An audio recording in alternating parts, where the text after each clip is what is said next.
بسم اللہ الرحمن الرحیم۔ السلام علیکم ورحمۃ اللہ وبرکاتہ۔ ہم ذات کیا ہوتے ہیں؟ حضرت عبداللہ بن مسعود رضی اللہ عنہ سے روایت ہے کہ نبی کریم صلی اللہ علیہ وآلہ وسلم نے ارشاد فرمایا کہ تم میں سے ہر شخص کے ساتھ ایک شیطان اور ایک فرشتہ قرین یعنی ساتھی بنا دیا گیا ہے جو ہمیشہ انسان کے ساتھ رہتا ہے۔ صحابہ کرام رضوان اللہ تعالی علیہم اجمعین نے عرض کیا، یا رسول اللہ صلی اللہ علیہ وآلہ وسلم، کیا آپ کے ساتھ بھی شیطان بطور قرین ہے؟ فرمایا، ہاں میرے ساتھ بھی ہے، مگر اللہ تعالیٰ نے مجھے اس پر کامیابی دی اور وہ اسلام لے آیا، اس لیے وہ مجھے نیکی ہی کا مشورہ دیتا ہے۔ آپ کے اس ارشاد یعنی وہ اسلام لے آیا کا مطلب یہ ہے کہ وہ میرا تابع ہو گیا، اس لیے مجھے برائی کا حکم نہیں دیتا، اور یہ کہا گیا ہے کہ اس کا مطلب ہے کہ وہ مسلمان ہو گیا۔ اس طرح یہ نبی کریم صلی اللہ علیہ وآلہ وسلم کی خصوصیت ٹھہری کہ صرف آپ کا قرین شیطان مسلمان ہو گیا تھا۔ حضرت انس بن مالک رضی اللہ عنہ سے روایت ہے کہ ایک مرتبہ نبی کریم صلی اللہ علیہ وآلہ وسلم مکہ مکرمہ میں سارے اقدس کو سجدہ میں رکھے ہوئے تھے کہ شیطان آ گیا۔ اس نے چاہا کہ آپ کی گردن کچل دے، نعوذ باللہ۔ اچانک جبرائیل امین علیہ السلام آ گئے۔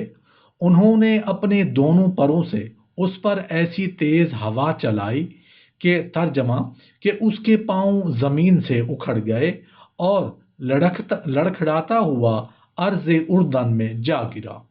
ایک شخص نے عبد الرحمن بن جنبش رضی اللہ عنہ سے سوال کیا کہ جب شیطان اپنے لشکر کے ساتھ آپ صلی اللہ علیہ وآلہ وسلم پر حملہ آور ہوا تھا تو آپ صلی اللہ علیہ وآلہ وسلم نے اس وقت کیا کارروائی کی تھی؟ کہنے لگے، اس وقت پہاڑوں اور وادیوں سے شیطانی لشکر یعنی جنوں کا نبی صلی اللہ علیہ وآلہ وسلم پر امڑتے چلے آئے۔ ان میں خود ابلیس بھی تھا۔ آگ کا شعلہ لیے نعوذ باللہ آپ صلی اللہ علیہ وآلہ وسلم کو جلا دینے کے لیے آ پہنچا۔ رسول اللہ صلی اللہ علیہ وآلہ وسلم نے انہیں دیکھا تو بتقاضائے بشر کچھ ڈر محسوس ہوا۔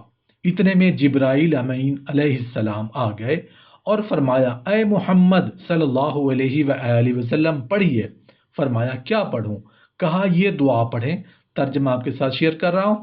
میں اللہ کے کامل کلمات کے ساتھ جن سے کوئی نیک اور بد آگے نہیں بڑھ سکتا، ہر اس چیز کے شر سے پناہ مانگتا ہوں جو اللہ نے پیدا کی، اسے عدم سے وجود دیا اور ظاہر کر دیا، اور شب و روز کے فتنوں سے بھی اور اچانک آ جانے کے شر سے بھی پناہ مانگتا ہوں، بجز اس کے جو بھلائی لے کر آئے۔ راوی کہتا ہے کہ نبی کریم صلی اللہ علیہ وآلہ وسلم نے یہ دعا فرمائی تو شیطانوں کی آگ سرد ہو گئی اور اللہ نے انہیں نامراد کر کے بھاگ جانے پر مجبور کر دیا۔